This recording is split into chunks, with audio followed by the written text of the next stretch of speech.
Assalamualaikum warahmatullahi wabarakatuh. Baik, perkenalkan saya atas nama Siti Sahrana dengan NIM 22024014016 kelas A3 Teknik Informatika. Baik, di sini saya akan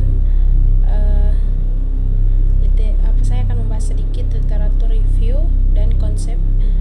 Di sini video singkat untuk tugas pertemuan ke-11.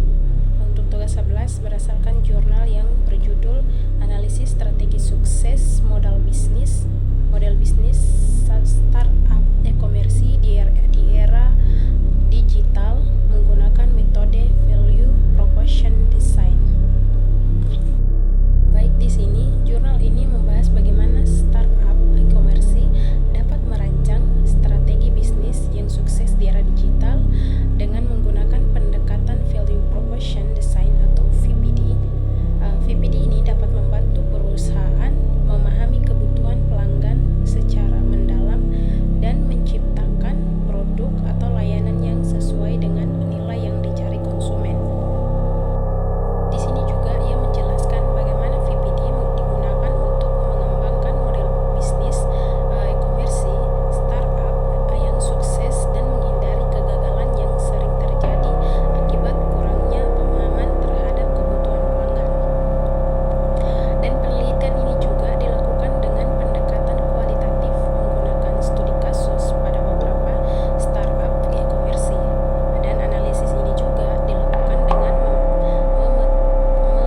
memetakan elemen-elemen dalam VPD Canvas, yaitu seperti customer profile atau job spend dan gains, dan value map atau produk dan service pain relievers dan gain creator. Di sini juga hasil temuannya itu startup yang sukses umumnya memiliki pemahaman yang mendalam tentang customer jobs, apa yang dicari pelanggan dan mampu mengembangkan value yang unik. Dan kegagalan e-komersi sering terjadi karena produk tidak sesuai dengan kebutuhan pengguna, kurang inovatif, atau karena model bisnis tidak fleksibel. Dan di sini kunci kesuksesan lainnya termaksud kemampuan dapat berinteraksi atau beradaptasi dengan teknologi, strategi pemasaran digital yang tepat, dan dapat pengalaman pengguna yang baik.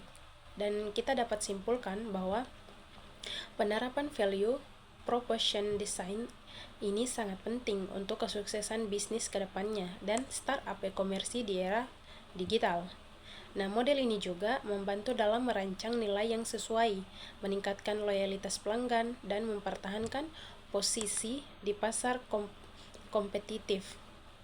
Mungkin hanya itu saja yang dapat saya sampaikan, kurangnya saya mohon maaf. Sekian, wassalamualaikum warahmatullahi wabarakatuh.